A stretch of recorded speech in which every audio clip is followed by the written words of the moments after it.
دیوار نوشته بود نفر بعد توی. گفتم اون چی تو دسته؟ اومد جلو و دستی کشی تو صورتم. دانشگاه رو تموم کرده بودم و دلم میخواست کمی برگردم تا دیگه به درسای چرت و پرت دانشگاه فکر نکنم. و از اونجا که از دوست دخترم جدا شده بودم اصلا حال خوشی نداشتم. تو تختم دراز کشیده بودم که ساسان استاد. گفت من و چند تا از بچه ها میخوایم بریم شمال، تو هم میای آرش؟ منم از خدا خواسته قبول کردم. گفتم کی بیام دنبالتون؟ گفت ساعت 6 صبح حرکت میکنیم، تو هم بیا دم خونه ما که همگی از اونجا حرکت کنیم. وسایلمو برداشتم و بنزین زدم و اومدم ساعت رو زنگ گذاشتم که فردا صبح سر وقت پاشم.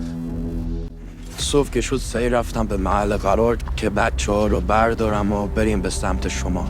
رسیدم و با بچه ها احوال پرسی کردم و کلی خندیدیم که ساسان اومد جلو و گفت بچه ها دیگه دیر میشه، راه هم که خودتون میدونید خیلی زود ترافیک میشه. سوار شدیم و حرکت کردیم. تو راه بودیم که به ساسان گفتن خونمونه جور کردی برای استراحت؟ گفت آره، یکی پیدا کردم تو جنگل، مثل یه کلبه هستش، اصلا کسی اونجا زندگی نمیکنه و میتونیم کل شب مسخره بازی در بیاریم و تفریح کنیم. بهش گفتم جا قطعی بود مگه؟ رفتی یه کلبه داغون پیدا کردی؟ گفت بابا همه جا رو گشتم، این از همه بهتر بود. حالا نمیشه مثل معلم هی گیر ندی آرش؟ گفتم به جهنم، هر کاری میکنی بکن، من که دیگه اعصابی برام نمونده. فوری رو به من گفت نکنه آیدا ولت کرده. با عصبانیت نگاهی بهش کردم، گفتم ساسان به تو ربطی نداره که من و آیدا چی کار میکنیم. تو راه یه رستوران دیدم و نگه داشتم تا کمی غذا بخوریم.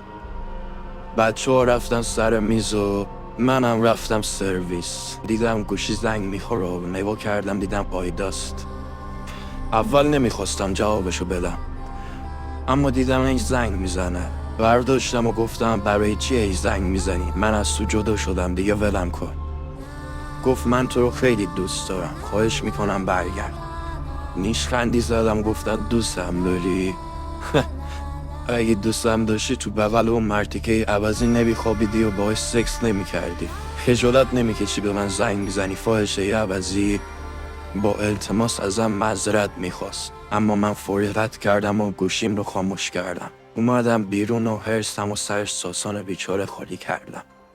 سوار ماشین شدیم و بازم به راهمون ادامه دادیم تا بالاخره غروب به کلبه رسیدیم. ولی من یه حس بدی نسبت به اون کلبه داشتم. به نظرم خوب نبود اونجا بمونیم. با بچه ها داخل رو چیدیم و نشستیم غذا خوردیم. بعد از غذا داستانهای دانشگاهمون رو مرور کردیم و کلی خندیدیم. در حال خندیدن بودیم که من احساس سنگینی کردم. یه حس بدی داشتم. ساسان گفت نگران نباش بابا، فردا صبح میریم یه جای بهتر پیدا میکنیم. اینجا خوبه، اما اگه تو دوست نداری مشکلی نیست. منم گفتم نه بابا ولش، امشب رو ببینیم تا ببینیم چی میشه. بچه ها خوابیدن و من و ساسان بیدار بودیم و کلی با هم حرف زدیم. ساسان رفت بخوابه و منم کم کم داشتم چشمامو میبستم که یهو از بیرون یه صدای وحشتناک اومد. انگار صدای جیغ بود. با ترس به سمت ساسان رفتم و گفتم پاشو از بیرون صدا میاد. گفت من چیزی نشیدم، توهم زدی؟ گفتم به خدا توهم نزدم، این بیرون یکی داره جیغ میزنه. گفت باشه بیا بریم ببینیم چیه، فقط بچه ها رو بیدار نکن. با 2 تا چراغ قوه مشغول گشتن تو جنگل شدیم. ساسان گفت بیا برگردیم پیش بچه ها. داشتیم برمیگشتیم که از پشت سرمون صدای گریه شد که انگار داشت میومد سمت ما، اونم با سرعت تمام. ما با ترس و وحشت فرار کردیم. یهو یادمون افتاد که گم شدیم، راه کلبه رو گم کردیم. هرچی فرار میکردیم اون صدا هی نزدیکتر میشد. انگار یه موجودی بود که میتونست بهمون برسه. در حال فرار کردن بودیم که ساسان افتاد زمین و پاش پیچ خورد. اونو رو دوشم انداختم و با هر سختی که شد فرار کردیم. یهو دیگه صدا نیامد. داشتیم به راهمون ادامه میدادیم که ساسان گفت اون کلبه نیست. با خوشحالی تمام دویدم سمت کلبه، اما در کمال تعجب در باز بود. انگار یکی اونو شکسته بود. با ترس رفتم تو، با صحنه وحشتناکی روبرو شدم. دیدم یکی از بچه‌ها تمام دل و روده هاش در اومده. انگار یه چیزی اونو دریده و یکی از بچه ها هم حلقه آویز شده و مثل گوشت قصابی پوستش کنده شده. روی دیوار نوشته بود نفر بعد توی. با وحشت ساسونو سوار ماشین کردم که حرکت کنیم، اما دیدم ماشین روشن نمیشه. کاپوت ماشین دادم بالا و دیدم باتری ماشین نیست. ولی رفتم ساسونو بردارم که دیدم ساسان نیست. یهو دیدم صدای جیغش اومد.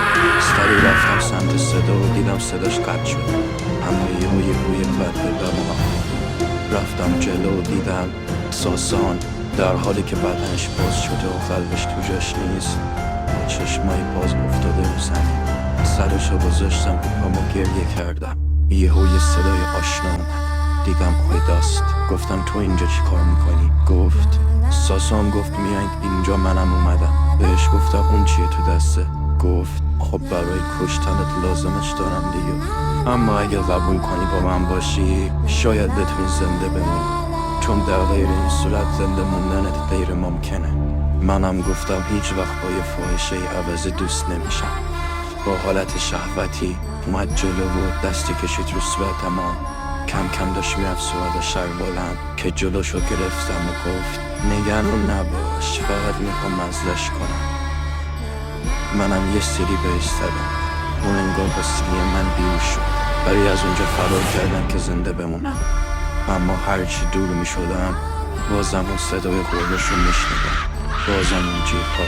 در حال فرار کردن بودم که پام پیش میخوره و میفتم زمین. صدای وحشتناکی از پشت گوشم میشنوم که میگه آرش تو بدنت مال من هستی. آغوش کم زده بود.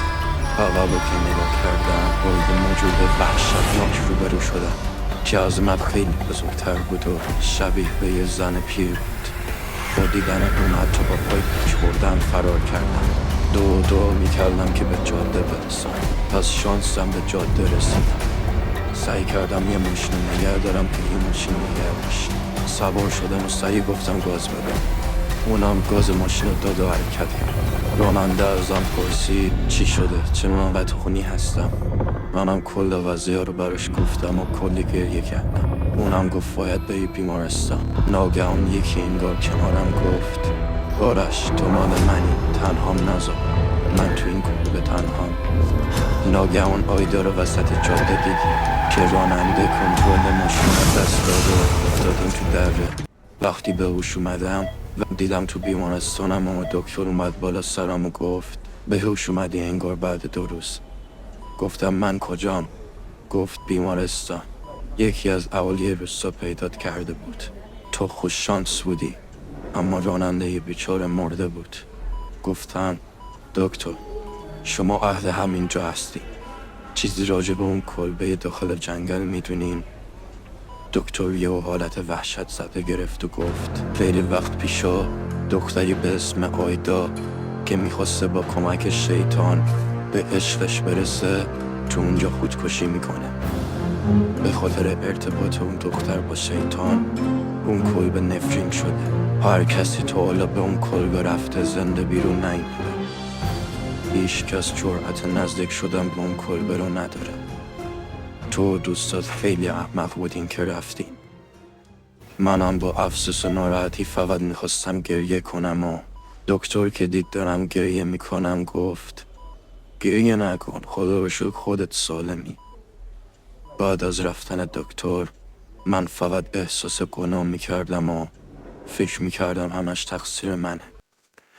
بعد از مرخص شدن از بیمارستان با اتوبوس رفتم نیشابور، خونه مادر بزرگم. از اون ماجرا 18 سال هستش که میگذره، اما به خودم همش میگم کاش اون شب نمیرفتم دنبال اون صدای مسخره. کاش اصلا نمیرفتیم توی اون کلبه لعنتی. اون وقت دوستام الان اینجا بودن.